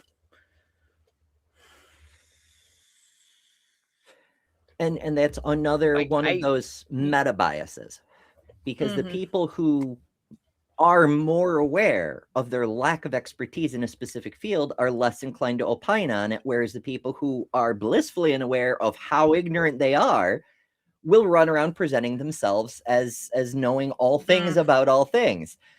Exhibit A, when we get a creationist in here, you know, they know nothing about evolution, but they're happy to tell you how the science shows evolution is impossible. That's Dunning-Kruger. Whereas people in here who know much more about evolution than them won't present themselves as experts because they aren't, you know? And so it kind of, we get that double bias effect because people tend to believe people who claim expertise over the average person who is just there, even though in many cases like that, the average person is much more well-informed than the person pretending expertise. It's a big fucking oof. So yeah. So, for example, it's not uncommon to think you're smarter, kinder, or better at managing others than the average person. I mean, kind of. That goes both ways. Like some people have a bias for or against being smarter. Of course, that's a big one that has to do with self-perception. Going to Dunning-Kruger, most people think they have an above average IQ, and that obviously cannot be true, but that works with other things too.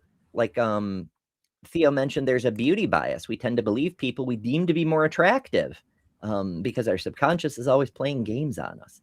And that's often, we apply that to ourselves, right? Like all of us have some days where we feel better or worse about ourselves, our looks, and therefore our self-confidence is affected. And so we often second guess ourselves in the face of someone else's input. Am I wrong because this more confident person said so? And we can end up being driven into gaslighting without the person actually gaslighting us. So we got to be careful with that shit. One thing we don't have to be careful with is member chat. That was the worst transition of the show, I promise. Secular Feelinist, member for 3 months, thank you, says, true wisdom comes from knowing that you know nothing. You know nothing, Jon Snow. But also Socrates, who literally knows nothing because he was fictional, probably.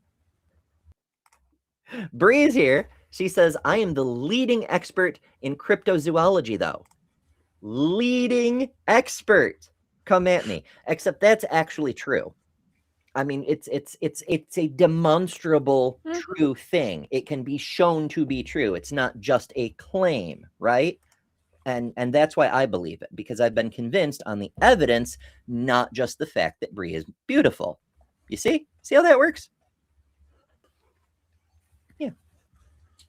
Seriously though, Bree knows a ridiculous amount of stuff about a ridiculous amount of stuff, and it's really intimidating. And the fact she's prettier than me too is just not fair. She's prettier than just about everybody. Yeah. That's Oh goodness. Oh goodness. Brentley's here. Hello, hello. Brentley, as you may know. Well, obviously it says right on his thing now that we're doing @handles. Does the Punk Apostate show. An ex-fundy takes a look at the claims of fundamentalists. But he is also, like many of us here, a dirty slut for water. And if you were a dirty slut for water, be a responsible hydro hoe and use protection. Oh, good. Don't mind me. I'm just here. We're workshopping new ads, Brentley. It's good. But also, we're actually supposed to be talking about biases. Now, we spent much of the episode talking about what biases are, where they came from, and we're just running through a few specific biases that come up a lot, so we know to keep an eye out for them. Bree says, I am not pretty. I'm good at makeup. And see, this is what I mean about biases. Bree is denying the objective, verifiable evidence because of an internal bias. And also, whether you think you're pretty or not does not change the fact that, relatively speaking, you are prettier than me. And if you think you're not pretty, then you're calling me not pretty by the transitive property. And that's not cool, fam. So you're stuck now.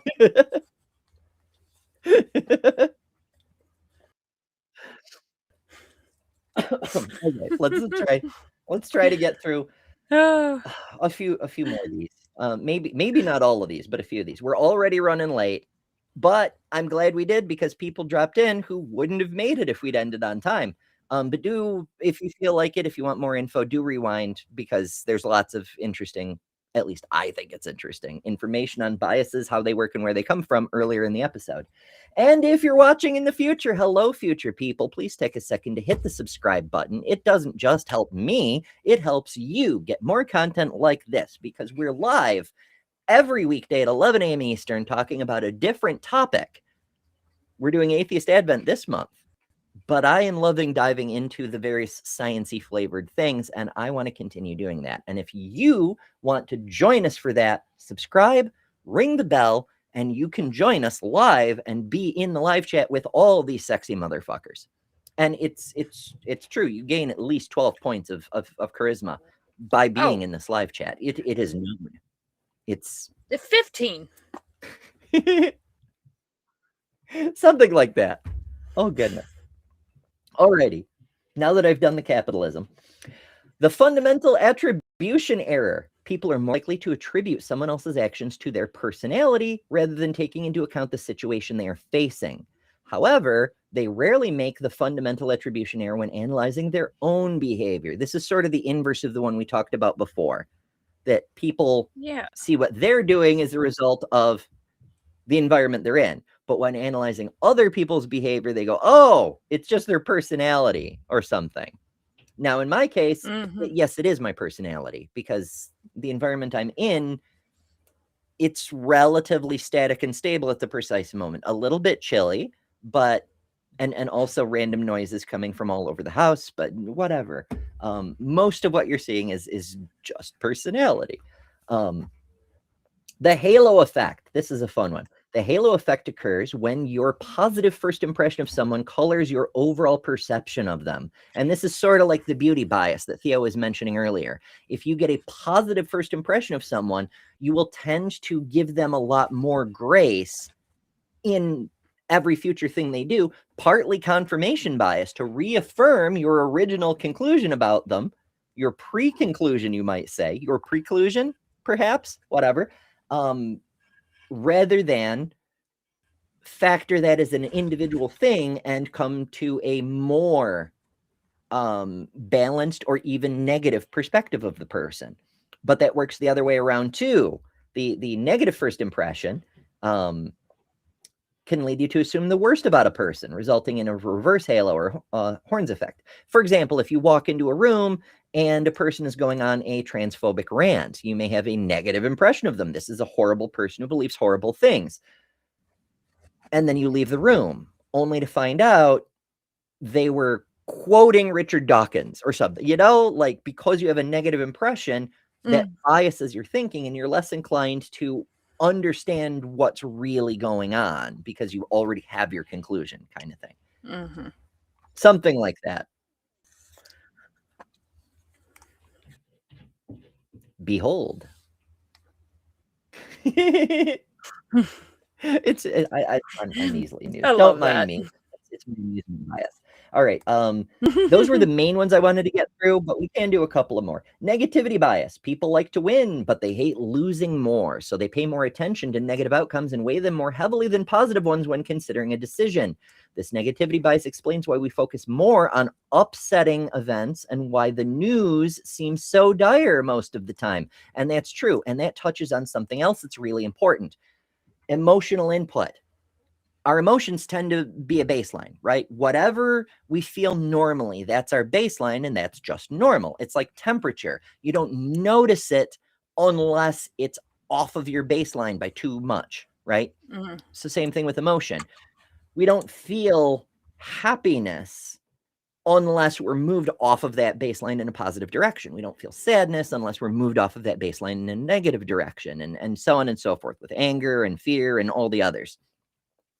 So we're not actually feeling an absolute value of our emotions. We're feeling change.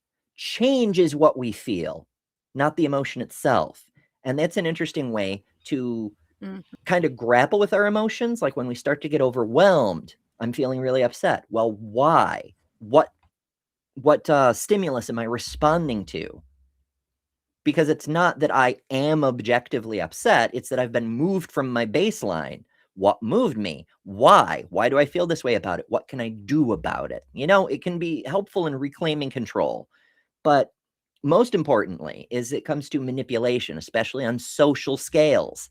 The news is always bad because people feel change, not what things actually are. And bad news moves you a whole lot easier than good news. Good news can too. Absolutely. Like a lot of local news stations will do something about, like, here's a special good news segment where there's people doing nice things in the community, or here's some puppies being adopted or whatever. And that's nice. That's wonderful. That's wholesome. We love to see it. But it's one segment in a news broadcast full of, there was a shooting downtown. There was a car crash on the highway. The president has decided to invade Venezuela. We've had 17 school shootings. 5 preachers are in prison. Like, it's just a litany of all the bad things, That's why. I mean, because of negativity bias. It's ridiculous. For good news, you literally have to for it to find good news that's out there. That's why I made it a point for when we were actively producing transpositions episodes. I made it a point to make my segment good news, because there wasn't any. Like, it was out there, but no one was talking about it because of the negativity bias, because it was the bad news we had to be aware of. It was the bad news that put us in danger. But because of that, it felt like we were nothing but in danger all the time, And that's not good for your mental health. Now, I don't want to give anybody the illusion that things are fine and dandy. I just want to show that it's not all doom and gloom in the universe. There is still some goodness. There is still some hope, And I try to do that to some extent with Transfactual, although I'm not limiting myself to only good news anymore. It's stories that I believe need to be talked about from a perspective that aren't being talked about by the cis media, shall we say. So yeah. So also subscribe for that show, because we do it randomly. Not entirely randomly. It's always in the evening because we have the morning show in the morning. And it's when I have both time and energy. It's like all the other shows I do that are bonus shows. Anyway, we're almost done here. Optimism bias and pessimism bias. People tend to overestimate the likelihood of positive outcomes when they are in a good mood. I'm happy, therefore I'll win the lottery today. Conversely, when they're feeling down, they're more likely to expect negative outcomes. Oh, it's just my luck. My car's going to break down, sort of thing.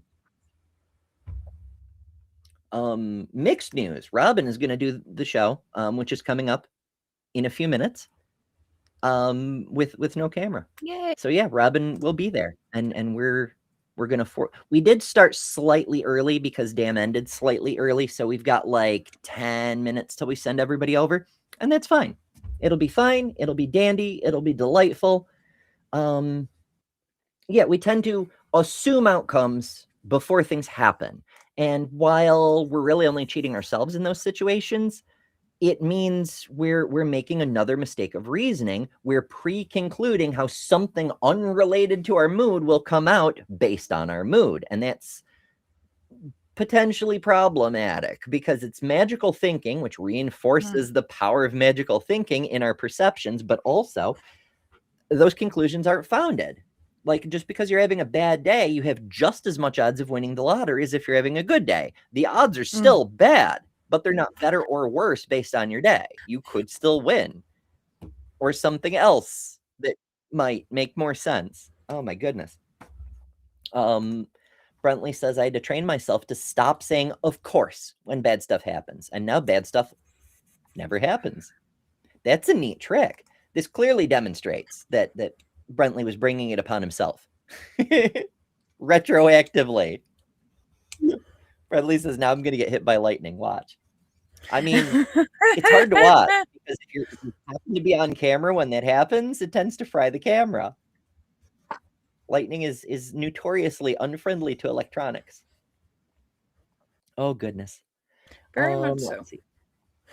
Sunk cost fallacy, another popular one. Have you ever heard don't throw good money after bad? That expression is based on the sunk cost fallacy. Basically, when someone is aware of the time, effort, and emotional cost that's already gone into an endeavor, they can find it difficult to change their mind or quit a long-time goal, even when it's the healthiest choice for them. And this is super, super important. We're all vulnerable to this. We all keep doing things even though it's clear it's not working because we put so much effort into it. And in that respect, we cheat ourselves of being able to do something different that will get us to the goal we wanted. That's a problem.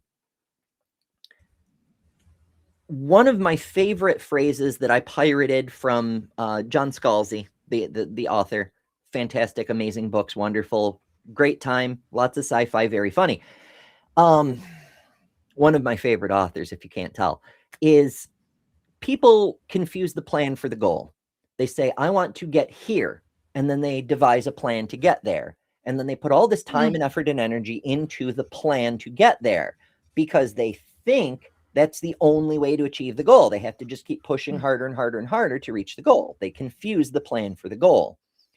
But that's not how that works. You have to be adaptable with your plan. If the thing you're doing won't get you where you want to go, do something else, because the goal is what matters, not the plan. Even if you've invested time and energy and whatnot, you've learned from it, you've gained experience, wonderful, great, awesome. But if you want the goal more than the plan, change the damn plan. Do what will work to get you to your plan. And if you don't know what will work, keep trying things until you start to figure it out. For example, I've been doing shows for like 3 years on YouTube, a little over. And while I've helped build up a group of people who, ebb and flow, come and go, and so on and so forth, who enjoy being here, I hadn't really had something that worked, something that was stable, that people came here for. I think we might have finally cracked the fucking code, because this is something that I'm fairly good at. The communicating science, even science that I don't have expertise in a amicable, we're just, exploring this topic together sort of way. I really, really like this, and it seems to be working okay. Maybe it will, maybe it won't. But I wouldn't have gotten here if I weren't able to scrap things that weren't working. even if I'd been doing them for a really long time. You know what I mean? Mhm. Does that make sense? I hope it makes sense because, yeah. Bree's Ember is describing the last 3 months of transpositions. That's not the only thing that's like that's been like that, but there is a bit of that. Yes. We were trying something that we knew at the time was not working, but we didn't know what else to try, you know? And but there was more to it than that. It wasn't just the goal, it was the doing it itself. It was the all of us working together to produce a thing for our community, which in and of itself is a pretty good goal, even if we're not making much progress towards the official mission statement goal. You know what I mean? But I digress. Bree says, I'm going to start riding around on Brentley's shoulders like Master Blaster from Mad Max. That's amazing. And that's that's a hell of an image. I'm visualizing in the Santa dress, of course. If you didn't see Live from the Hive, Bree's Saturday morning show this past week, she's got this amazing Santa dress, and oh my goodness, gender envy for everyone. Oh yeah, you have to go see. Mhm. Bree is smashing eggs in that thing. Oh yeah. Okay, and then this article goes on into recommended reading and whatnot because it's a Psychology Today article. But yeah, we covered all the important things with that. I had another page that goes more into negativity bias, which here's a fun graphic. I'll make it big so we can see. Here's all this good stuff, and here's the one bad thing, and the person is like, why is life so unfair? Because again, this is all stable. It's all good. It's wonderful. It's hooray. It's not that we're consciously taking it for granted. It's that we feel change. We don't feel all this good stuff because it's stable. It's part of the baseline, you know? But yeah, that's what that was for. I had some other articles to pull up. I was hoping we might get to explore some of the history of the field, because I do love going into the history. But for this topic, it was much more important to cover the topic, because it's not just what biases are, it's how does the psychology work? Because I always want to peel back the layer. Unlike our theist friends, I want to peel back the curtain and show you what's behind it. Ooh, that would be a good name for a show. But probably not on YouTube. Wink, wink.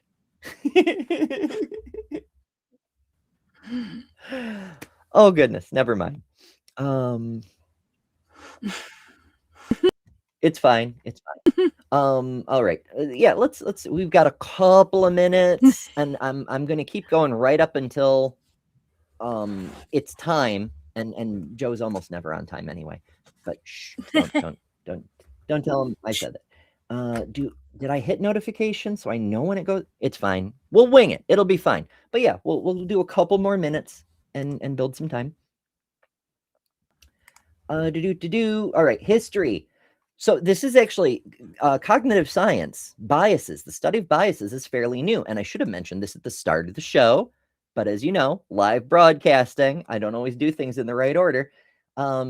It's relatively new. While the ideas that contributed to the formation of the field have been around for about 100 years.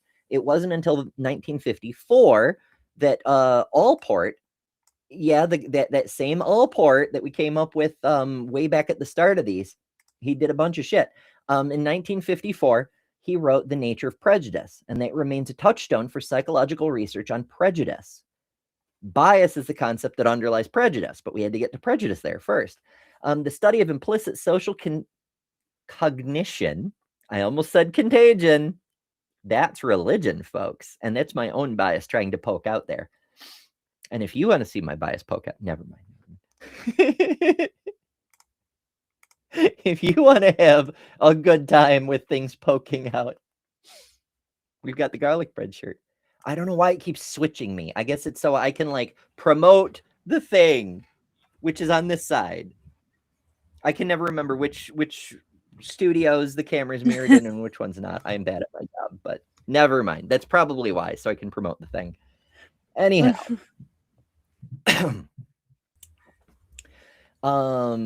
Implicit social cognition has two distinct and more recent sets of roots. The first stems from the distinction between controlled and automatic information processing made by cognitive psychologists in the 1970s, 1977 specifically, while controlled processing was thought to be voluntary, attention demanding, and of limited capacity. Automatic processing was thought to unfold without attention and have nearly unlimited capacity and to be hard to suppress voluntarily. And these are studies in 2010, 1994, so it's more recent. In an important early work on implicit cognition, Fazio and colleagues showed that attitudes can be understood as activated by either controlled or automatic processes. And that's true. That's a thing that happens. You can, to an extent, you actually can choose your attitude.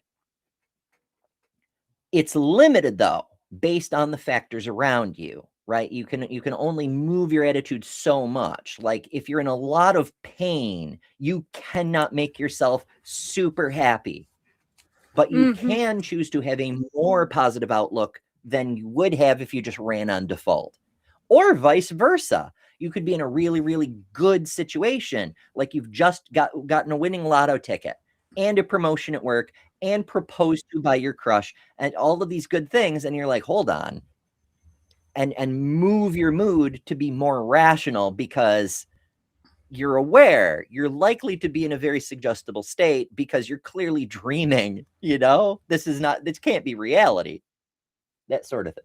So, for example, so we got to be cognitive of that stuff as well. And that goes to heuristics, which are the programmed shortcuts in thinking that lead us to bias. I lost my place when I clicked over to the other window.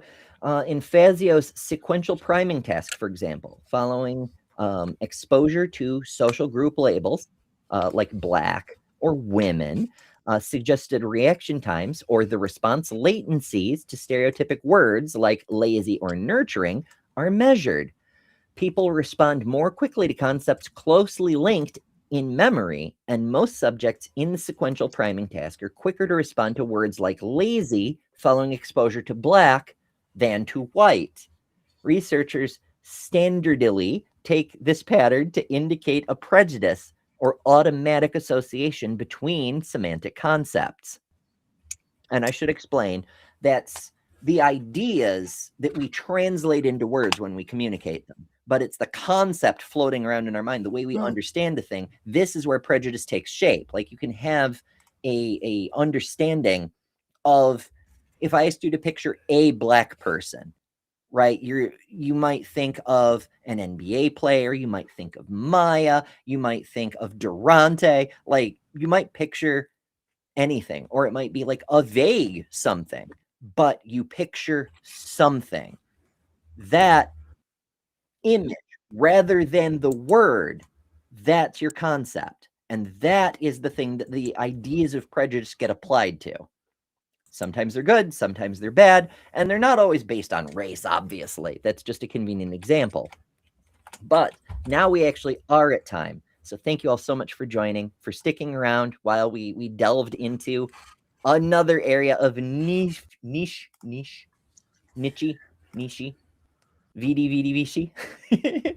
research. I'm going to send it over to Kentucky Atheist for Joe and Robin doing their thing. Member stream later tonight. If you're a member, we're at, I think, 7 p.m., maybe at 6, I forget, Eastern time, but you can see what it is on the page. If you're not a member and you would like to come, become a member, join membership. It's worth it. It's right there, and it's a great way to support the channel. You get a whole bunch of perks, including the member stream. And then tomorrow, we'll be back here at 11 a.m. Eastern for Rejecting Pseudoscience, which ties a lot of my favorite things together. But for today, thank you all so much for being here. Thank you for joining me, Lil. I'm so glad you feel better. And as always, remember, folks, thank you. You don't have to let your biases run wild and unchecked. Because you are better than, well, just accepting prejudice and the shit you're trained to believe, which is often because of indoctrination, which is often because of religion. Toodles. Thanks to all our patrons and top-level members for November. Miranda, Karen Butcher, Jessica the Trans Metal Alchemist, Robin Webster, Maya Adkisson, Jimmy Tux, Ian Chen, Lilith, Ember Lynn, The Barely Bearable Atheist, Eric Wander, Jason Jacoby, Godless Engineer, Jester, Lil of All Trades, Deviant Outcast, Kelly King, the Detroit Atheist Queen, The Mighty Filbert, and Secular Phalanist. And you can add your name here next month by signing up at patreon.com/betterthanember, or by joining Emberships here on YouTube at the Cinder level, which also includes all the custom emojis, tons of member-exclusive content, member-only live streams, and a bunch of other stuff. I deeply appreciate all the supporters who keep this channel going. Thank you all so much. Because of you, we're building a wonderful community that I'm very proud of.